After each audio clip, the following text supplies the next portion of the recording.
بسم اللہ الرحمن الرحیم والبلاغۃ فی المتکلم ملکۃ یقتدر بها علی تألیف کلام بلیغ۔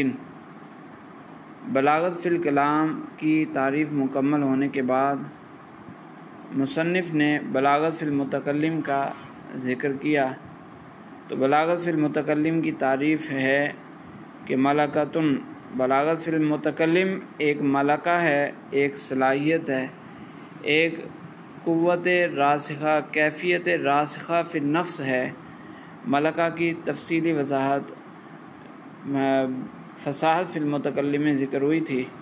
تو ملکۃ یقتدر بها علی تألیف کلام بلیغ، ایک ایسی صلاحیت ہے جس کے ذریعے، جس کے سبب بندہ کلام بلیغ بنانے پر قادر ہوتا ہے۔ فعلم تفریع علی ما تقدم و تمہید لبیان انحصار علم البلاغت فی المعانی والبیان۔ اس کے بعد مصنف نے ذکر کیا فعلم کہ ماقبل سے جان لیا گیا۔ تو یہ جو فعلم کے اندر فا ہے، علامہ تفتازانی رحمہ اللہ وضاحت فرما رہے ہیں کہ یہ فا تفریع ہے، یعنی ماقبل کلام پر یہ تفریع ہے، ماقبل کلام سے حاصل ہونے والا نتیجہ ہے۔ تو علامہ تفتازانی رحمہ اللہ نے فرمایا کہ یہ ماقبل پر تفریع ہے، ماقبل کا نتیجہ ہے، وتمہید لبیان انحصار علم البلاغت فی المعانی والبیان۔ اور آگے مصنف نے یہ بیان کرنا ہے کہ علم بلاغت علم معانی اور علم بیان میں منحصر ہے۔ علم معانی اور علم بیان کو ہی بلاغت کہا جاتا ہے۔ آگے مصنف نے یہ بیان کرنا ہے تو اس کے لیے یہ تمہید ہو جائے گا، فعلم کے بعد والا کلام اس کے لیے تمہید ہو جائے گا۔ وانحصار مقاصد الکتاب فی الفنون الثلاثۃ، اور مصنف نے یہ بھی بیان کرنا ہے کہ اس کتاب کے جو مقاصد ہیں وہ تین فنون پر منحصر ہیں، تین فنون میں منحصر ہیں۔ اس مقاصد کتاب صرف تین فنون میں بیان کیے جائیں گے، تو اس کے لیے بھی یہ تمہید بنے گی۔ وفیہ تعرید لصاحب المفتاح، اور اسی طرح ایک اور فائدہ یہ ہے کہ اس کلام کے ذریعے مصنف نے علامہ سکاکی پر تعریض کی ہے، ان پر گویا کہ ایک اعتراض کیا ہے اشارتاً۔ حیث لم یجعل البلاغۃ مستلزمۃ للفصاحۃ وحصر مرجعها فی المعانی والبیان دون اللغۃ والصرف والنحو۔ ان پر اعتراض کیا ہے علامہ سکاکی پر۔ علامہ سکاکی رحمہ اللہ نے مفتاح العلوم میں بلاغت کی جو تعریف کی ہے، اس تعریف کے مطابق فصاحت جو ہے وہ بلاغت کے اندر شامل نہیں ہے۔ بلاغت کے لیے فصاحت کا ہونا ضروری نہیں ہے،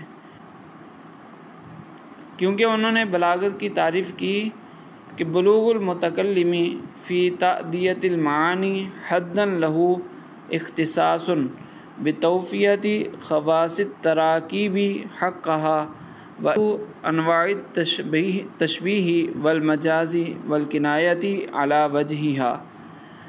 تو یہ جو تعریف کی ہے علامہ سکاکی رحمہ اللہ نے، اس کے اندر چونکہ فصاحت کا ذکر نہیں ہے، تو اس کا مطلب یہ ہوا کہ بلاغت کے لیے فصاحت لازم نہیں ہے۔ تو اس بات پر اعتراض کر دیا علامہ قزوینی رحمہ اللہ نے، مصنف نے اس پر اشارتاً اعتراض کر دیا کہ بلاغت کے لیے فصاحت متکلم ہے، فصاحت مستلزم ہے، بلاغت کے لیے فصاحت کا ہونا ضروری ہے۔ حیث لم یجعل البلاغۃ مستلزمۃ للفصاحۃ، علامہ سکاکی پر صاحب مفتاح پر اعتراض اس لیے ہے کہ انہوں نے بلاغت کو فصاحت کا مستلزم نہیں بنایا۔ وحصر مرجعها فی المعانی والبیان دون اللغۃ والصرف والنحو، اور علامہ سکاکی رحمہ اللہ کے نزدیک بلاغت کا مرجع صرف معانی اور بیان ہے، لغت، صرف و نحو وغیرہ یہ بلاغت کے مرجع نہیں ہیں۔ تو اس پر مصنف نے اشارتاً اعتراض کر دیا، کیونکہ مصنف نے وضاحت کی ہے کہ بلاغت کے لیے فصاحت ضروری ہے، اور یہ بھی ذکر کیا ہے کہ بلاغت کا مرجع وہ معنی بیان کے علاوہ لغت، صرف و نحو وغیرہ بھی ہیں۔ تو فعلم یعنی علم مما تقدم امرانی، ماقبل عبارت سے دو چیزیں معلوم ہوئیں۔ احدہما، پہلی بات یہ معلوم ہوئی کہ ان کل بلیغ کلامن کانا او متکلمن فصیح، پہلی بات تو یہ پتہ چلی کہ ان کل بلیغ فصیح، کہ ہر بلیغ فصیح ہوتا ہے، بلیغ چاہے کلام ہو چاہے متکلم، تو جو بھی بلیغ ہوگا وہ فصیح لازماً ہوگا۔ فصیح کیوں ہوگا؟ اس کلیہ پر دلیل کیا ہے؟ لأن الفصاحۃ مأخوذۃ فی تعریف البلاغۃ علی ما سبق، فرماتے ہیں علامہ تفتزانی رحمہ اللہ کہ ماقبل میں جو ہم نے بلاغت کی تعریف پڑھی ہے، اس بلاغت کی تعریف میں فصاحت کو بطور شرط ذکر کیا گیا۔ جو بلاغت کلام کی ہم نے تعریف پڑھی تھی وہ تو یہ تھی کہ کلام کا مقتضا حال کے مطابق ہونا، ساتھ ما فصاحتی شرط یہ ہے کہ شرط یہ ہے کہ وہ کلام فصیح بھی ہو۔ تو بلاغت فی الکلام کے اندر صراحتاً فصاحت کو شرط قرار دیا گیا، اور بلاغت فی المتکلم کی جو ابھی تعریف پڑھی ہے اس میں اگرچہ صراحتاً فصاحت کا ذکر نہیں ہے لیکن ضمناً موجود ہے، کیونکہ بلاغت فی المتکلم کی تعریف میں جب یہ کہا کہ ملکۃ یقتدر بہا علی تألیف کلام بلیغ، تو کلام بلیغ کے اندر پھر فصاحت بھی شامل ہوگی، کیونکہ کلام بلیغ کی تعریف پہلے جو ذکر ہوئی ہے، تو اس لیے اس اعتبار سے متکلم کے اندر بھی فصاحت شرط ہو گئی۔ تو اس سے پتہ چلا کہ بلیغ چاہے کلام ہو چاہے متکلم، دونوں کے لیے فصاحت کا ہونا شرط ہے۔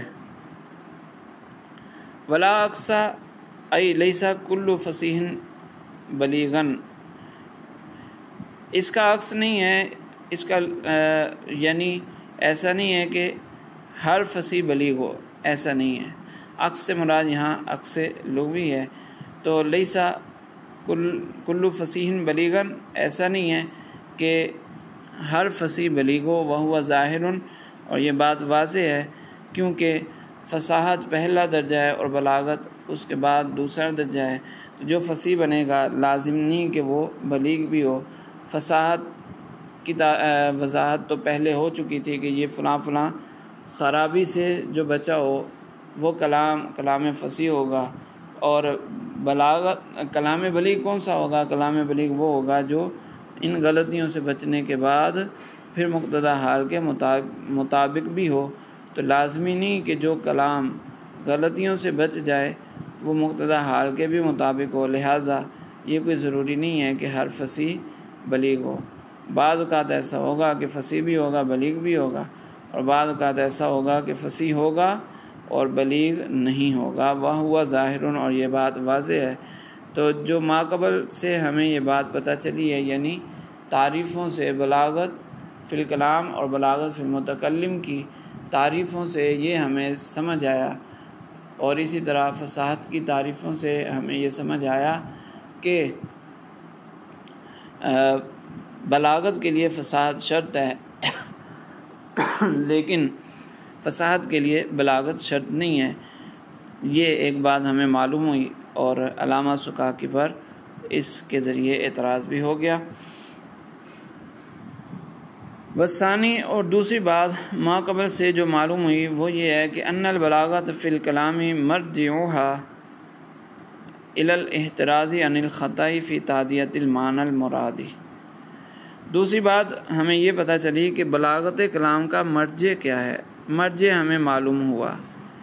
والثانی ان البلاغت فی الکلام مرجعها بلاغت فی الکلام کا مرجع کیا ہے وہ معلوم ہوا. وہ دو چیزیں ہیں، وہ آگے ذکر ہو رہی ہیں کہ مرجع دو چیزیں ہیں.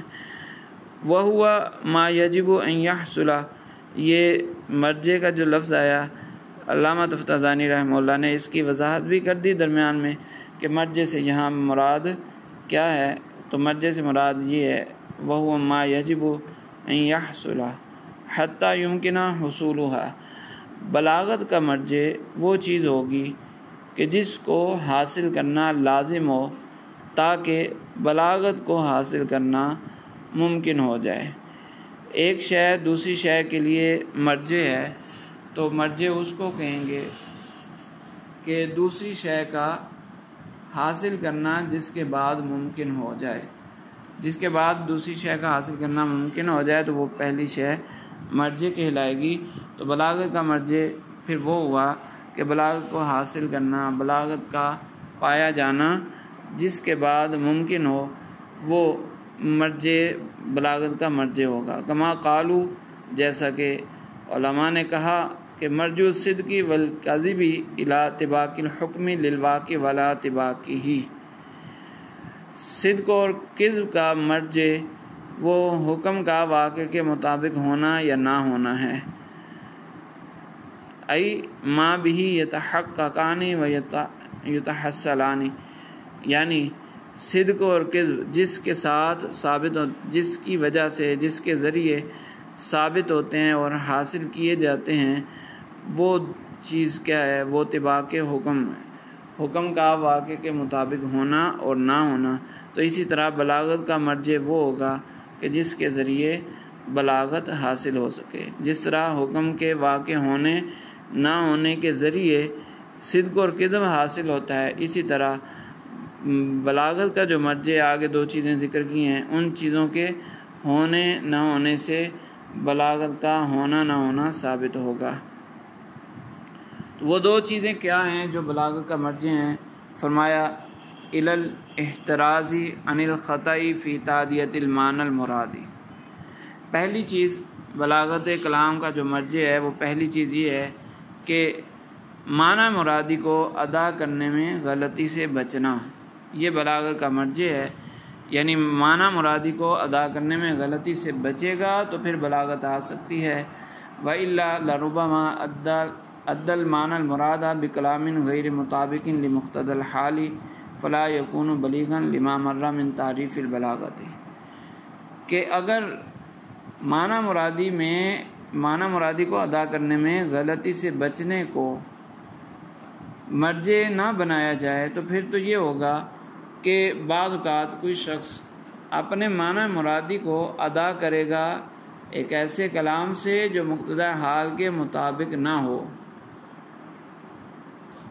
اور پھر بھی وہ بلیغ بن جائے، وہ کلام بلیغ بن جائے.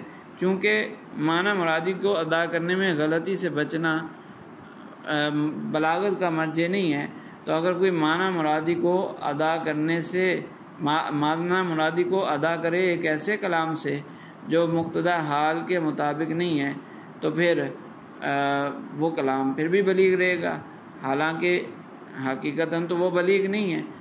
تو فلا یکون بلیغاً، حالانکہ وہ بلیغ نہیں ہے لیکن اگر مرجع نہ مانا جائے تو وہ بلیغ بن جائے گا. لما مر من تعریف البلاغت، بلاغت کی تعریف میں جیسا کہ ذکر ہوا کہ بلاغت کہتے ہی اس کو ہیں کلام بلیغ تبھی بنے گا جب وہ مقتضی حال کے مطابق ہوگا. اور مقتضی حال کے مطابق کیسے ہوگا؟ جب وہ معنی مرادی کو ادا کرنے میں غلطی سے بچے گا، یہی مقتضی حال کی مطابقت ہے. تو ماننا پڑے گا کہ بلاغت کا مرجع معنی مرادی کو ادا کرنے میں غلطی سے بچنا ہے، اس کے بغیر بلاغت حاصل نہیں ہو سکتی. وَإِلَىٰ تَمْيِيزِ الْكَلَامِ الْفَصِيحِ مِنْ غَيْرِهِ، اسی طرح بلاغت کا مرجع جو دوسری چیز ہے وہ کیا ہے؟ وہ یہ ہے کہ کلام فصیح کا غیر فصیح سے جدا کرنا، ممتاز کرنا، پتہ چل جائے کہ یہ کلام فصیح ہے یا فصیح نہیں ہے. یہ بھی بلاغت کا مرجع ہے، یعنی کلام فصیح کو غیر فصیح سے جدا کر دیں گے تو پھر بلاغت حاصل ہوگی. تو اگر اس تمییز کو بلاغت کا مرجع نہ مانا جائے تو پھر وہی خرابی وَإِلَّا لَرُبَّمَا أَوْرَدَ الْكَلَامَ الْمُطَابِقَ لِمُقْتَضَى الْحَالِ غَيْرَ فَصِيحٍ فَلَا يَكُونُ أَيْضًا بَلِيغًا لِمَا سَبَقَ مِنْ أَنَّ الْبَلَاغَةَ عِبَارَةٌ عَنِ الْمُطَابَقَةِ مَعَ الْفَصَاحَةِ۔ اگر تمییز فصیح کو بلاغت کا مرجع نہ بنایا جائے تو پھر تو یہ ہوگا کہ بعض اوقات کوئی شخص ایک ایسا کلام ذکر کرے گا جو مقتضی حال کے مطابق تو ہوگا لیکن وہ فصیح نہیں ہوگا، تو جب مرجع نہ مانا جائے تو پھر وہ کلام بلیغ ہونا چاہیے، حالانکہ وہ تو حقیقت میں تو وہ بلیغ نہیں ہے۔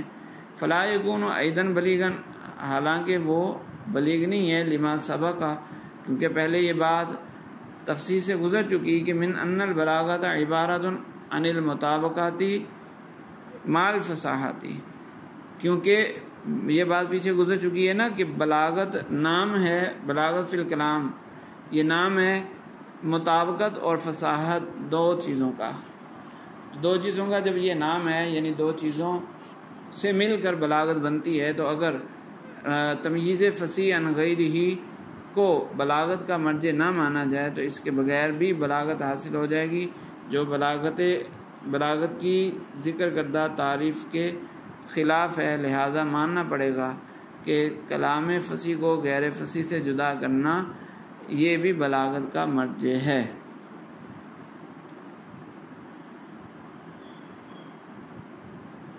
وَيَدْخُلُ فِي تَمْيِيزِ الْكَلَامِ الْفَصِيحِ مِنْ غَيْرِهِ تَمْيِيزُ الْكَلِمَاتِ الْفَصِيحَةِ مِنْ غَيْرِهَا لِتَوَقُّفِهِ عَلَيْهَا۔ اب جو متن تھا وہ تو صرف یہ تھا، یہ جو دوسرا مرجع ہے اس کے لیے جو متن ذکر کیا وہ اتنا تھا وَإِلَى تَمْيِيزِ الْفَصِيحِ مِنْ غَيْرِهِ، تو علامہ تفتزانی رحمہ اللہ نے اس میں کلام کا ذکر کر دیا، کلام فصیح کا موصوف کلام یہاں پر ذکر کیا، تو اس سے کوئی یہ نہ سمجھے کہ کلام فصیح کا غیر فصیح سے جدا کرنا، ممتاز کرنا یہ بلاغت کا مرجع ہے، کلمات فصیح کا غیر فصیح سے جدا کرنا اس کا بلاغت سے کوئی تعلق نہیں ہے۔ اس لیے علامہ تفتزانی نے وضاحت کر دی کہ وَيَدْخُلُ فِي تَمْيِيزِ الْكَلَامِ الْفَصِيحِ مِنْ غَيْرِهِ تَمْيِيزُ الْكَلِمَاتِ الْفَصِيحَةِ مِنْ غَيْرِهَا، کہ جب یہ ہم نے کہا کہ بلاغت کا مرجع تمییز کلام فصیح کو غیر فصیح سے، یعنی کلام فصیح کو غیر فصیح سے ممتاز کرنا یہ بلاغت کا مرجع ہے، تو اس کے ضمن میں کلمات فصیحہ کو غیر فصیحہ سے ممتاز کرنا بھی شامل ہو جائے گا، کیونکہ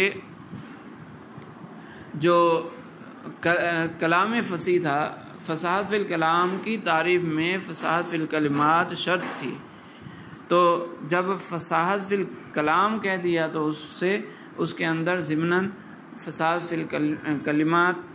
فی الکلمات بھی ذکر ہوگی، یا فصاحت فی المفرد بھی شامل ہو گئی۔ اب کوئی کہہ سکتا ہے کہ یوں بھی تو کہہ دیتے کہ وَإِلَى تَمْيِيزِ اللَّفْظِ الْفَصِيحِ مِنْ غَيْرِهِ، تو بات درست ہو جاتی، تو پھر کلام ہی کیوں کہا، لفظ کہہ دیتے تو یہ زیادہ بہتر تھا، یعنی جب فصاحت فی المفرد کو ذکر کرنا شامل کرنا ضروری ہے تو پھر لفظ فصیح کہہ دیتے تو بات درست ہو جاتی۔ تو اس کا جواب یہ ہے کہ جو فصاحت فی المفرد ہے وہ بلاغت کا ڈائریکٹ مرجع نہیں ہے، بلا واسطہ مرجع نہیں ہے، بلاغت کلام کا بلا واسطہ مرجع وہ تمییز کلام فصیح ہے، اور جو تمییز کلمہ فصیح یا مفرد فصیح وہ بلاغت کلام کا مرجع بالواسطہ ہے، یعنی کلام کے واسطے سے۔ تو اس لیے علامہ تفتزانی رحمہ اللہ نے کلام یہاں پر معذوف نکالا، موصوف فصیح کا موصوف کلام معذوف نکالا اور کہا کہ الی تمییز الکلام الفصیح من غیرہ، اس لیے آگے وضاحت بھی کر دی کہ یدخل فی تمییز الکلام الفصیح من غیرہ تمییز الکلمات الفصیحۃ من غیرہا لتوقفہ علیہا، کہ تمییز کلام فصیح میں تمییز کلمات فصیحہ بھی شامل ہو جائے گا، کیونکہ کلام فصیح موقوف ہے کلمات فصیحہ پر۔ فَإِن قُلْتَ قَدْ يُفَسَّرُ مَرْجِعُ الْبَلَاغَةِ بِالْعِلَّةِ الْغَائِيَةِ لَهَا وَالْغَرْضِ مِنْهَا فَهَلْ لَهُ وَجْهٌ، اب ایک سوال علامہ تفتزانی رحمہ اللہ ذکر کر رہے ہیں، ایک استفسار ہے اور پھر اس کا جواب دے رہے ہیں۔ فرماتے ہیں کہ بعض دفعہ ایسا ہوتا ہے، بعض لوگ مرجع البلاغت سے مراد یہ لیتے ہیں کہ مرجع کا معنی ہے علت غائیہ یا غرض۔ علت غائیہ اور غرض مفہوماً تو ایک ہی ہوتی ہیں، تو علت غائیہ اور غرض بعض لوگ مراد لے لیتے ہیں۔ بلاغت کا مرجع سے مراد پھر یہ ہے کہ بلاغت کی غرض یہ ہے کہ وہ معنی مرادی کو ادا کرنے میں غلطی سے بچے اور کلام فصیح کو غیر سے ممتاز کرے۔ تو سوال کرنے والا سوال کر رہا ہے کہ کیا اس عبارت کا یا مرجع البلاغت سے علت غائیہ اور غرض مراد لینا، اس کی بھی کوئی توجیہ ہو سکتی ہے یا نہیں؟ کیا یہ مراد لینا کسی طرح درست ہو سکتا ہے یا نہیں؟ تو قلت، علامہ تفتزانی رحمہ اللہ وضاحت فرما رہے ہیں کہ میں کہتا ہوں لا، یہ مراد لینا درست نہیں ہے، بل ہوا فاسد، یہ مراد نہیں لیا جائے گا، بل ہوا فاسد، بلکہ یہ تو بالکل فاسد ہے۔ اس کو مراد لینے میں، مرجع سے مراد علت غائیہ اور غرض لینے میں تو خرابی ہے۔ لأنه ان اريد بالبلاغت بلاغت الکلام، یہ فاسد کیوں ہے؟ فرماتے ہیں کہ مرجع البلاغت میں بلاغت سے مراد دو ہو سکتی ہیں، یا تو بلاغت کلام یا بلاغت متکلم۔ اگر بلاغت کلام مراد لیا جائے علامہ صرح به المصنف، جیسا کہ مصنف نے صراحتاً ذکر بھی کیا ہے، مصنف نے فرمایا ان البلاغت فی الکلام مرجعها، انہوں نے صراحتاً کہا ہے کہ بلاغت کلام کا مرجع یہ دو چیزیں ہیں۔ تو اگر مصنف کے قول کے مطابق بلاغت کلام کا مرجع ان دو چیزوں کو بنایا جائے اور مرجع کا معنی علت غائیہ اور غرض ہو، تو پھر اس کلام کا معنی یہ بنے گا ان البلاغت فی الکلام مرجعها، اس کا معنی یہ بنے گا کہ کلام کا مقتضی حال کے مطابق ہونا، کلام فصیح کا مقتضی حال کے مطابق ہونا، اس کی غرض یہ ہے کہ معنی مقصودی کو ادا کرنے میں غلطی سے بچ جائے اور کلام فصیح کو غیر فصیح سے جدا کرے، یہ معنی بنے گا، اور یہ تو وفسادہ واضح، اس کا فساد واضح ہے۔ لأنه ان اريد بالبلاغت بلاغت الکلام علامہ صرح به المصنف یقول المعنی، معنی پھر یوں بنے گا الى ان الغرض من کون الکلام مطابقا لمقتضى الحال فصیحا، کلام فصیح کا مقتضی حال کے مطابق ہونا، اس کی غرض کیا ہے؟ اس کی غرض یہ ہے کہ هو الاحتراز عن الخطأ في اداء المقصود وتمييز الکلام الفصیح من غیرہ، اس کی غرض یہ ہے کہ معنی مقصودی کو ادا کرنے میں غلطی سے بچ جائے اور کلام فصیح کو غیر فصیح سے جدا کر دیا جائے، وفسادہ واضح، اور اس کا فساد بالکل واضح ہے۔ فساد واضح کیسے ہے؟ فساد اس طرح ہے کہ معلل بالاغراض وہ افعال ہوتے ہیں، معلل بالاغراض افعال ہوتے ہیں، اور بلاغت فی الکلام یہ فعل نہیں ہے، اس لیے اس کی کوئی غرض نہیں بن سکتی۔ اور دوسری بات یہ ہے کہ بلاغت کلام بلیغ بنے گا کیسے؟ کلام بلیغ بنے گا تب جب معنی مرادی کو ادا کرنے میں غلطی سے بچ جائے اور کلام فصیح کو غیر فصیح سے جدا کر دے۔ تو یہ جو دو چیزیں یہ پہلے آئیں گی، یہ چیزیں آئیں گی تو پھر کلام بلیغ بنے گا۔ تو اگر انہی دو چیزوں کو بلاغت کلام کی غرض بنا دیا جائے تو یہ تو متاخر ہو جائے گا، یہ بلاغت کلام سے مؤخر ہو جائے گا، تو اس لیے اس کو غرض نہیں بنایا جا سکتا، ان دو چیزوں کو غرض نہیں بنایا جا سکتا، یعنی مرجع کو غرض کے معنی میں لینا درست نہیں ہے۔ وَقَذَا إِنْ حُمِلَ كَلَامُهُ عَلَى خِلَافِ مَا صَرَّحَ بِهِ، اب فرماتے ہیں کہ اگر مرجع البلاغت میں بلاغت سے مراد بلاغت فی المتکلم لے لیا جائے، مصنف کی تصریح کے خلاف چلے جائیں، تب بھی مرجع کو غایت اور غرض کے معنی میں نہیں لیا جا سکتا۔ وقضا ان حملہ کلامہ علی خلاف ما صرح به، کہ جب کلام کو مصنف کی تصریح کے برخلاف پر محمول کیا جائے، وارید به بلاغت المتکلم، اور بلاغت سے مراد بلاغت متکلم ہو، تو بھی غرض مرجع کو غرض اور علت کے معنی میں لینا درست نہیں ہوگا۔ کیوں درست نہیں ہوگا؟ اس کی دلیل کیا ہے؟ فرماتے ہیں لأن غایت ما علم مما تقدم ہوا ان بلاغت المتکلم تفید هذین الامرین، کہ ماقبل سے زیادہ یہ پتہ چلتا ہے کہ بلاغت متکلم ان دو چیزوں کا فائدہ دیتی ہے، یعنی یہ جو دو مرجع ذکر کیے تھے ان کا فائدہ دیتی ہے۔ یعنی وہ کس طرح معلوم ہوا؟ وہ اس طرح کہ جب یہ کہا کہ بلاغت فی المتکلم کی تعریف کی کہ ملکاتن، وہ ایک ایسی قوت ہے، یقتدر بہا علی تالیف کلام بلیغ، کہ جس کے ذریعے بندہ قادر ہوتا ہے کلام بلیغ بنانے پر۔ تو قوت ہے، بلاغت فی المتکلم ایک قوت ہے جس کے ذریعے کلام بلیغ بنانے پر قادر ہوتا ہے۔ تو جس کے اندر یہ قوت آ جائے گی وہ پھر ان دو چیزوں سے بچنے کی صلاحیت حاصل کر لے گا، یعنی وہ ان دو چیزوں سے بچ سکتا ہے۔ تو اس تعریف سے یہ پتہ چلا کہ یہ دو چیزیں بلاغت متکلم سے حاصل ہوتی ہیں۔ لأن غایت ما علم مما تقدم ہوا ان بلاغت المتکلم تفید هذین الامرین، کہ بلاغت متکلم ان دو چیزوں کا فائدہ دیتی ہے۔ جب ان دو چیزوں کا فائدہ دیتی ہے تو پتہ چلا کہ یہ دو چیزیں معلول بنیں گی، یہ دو چیزیں معلول بنیں گی اور بلاغت متکلم علت بنے گی۔ تو پتہ چلا کہ ان دو چیزوں کو یا مرجع کو علت کے معنی میں، علت غائیہ کے معنی میں لینا درست نہیں۔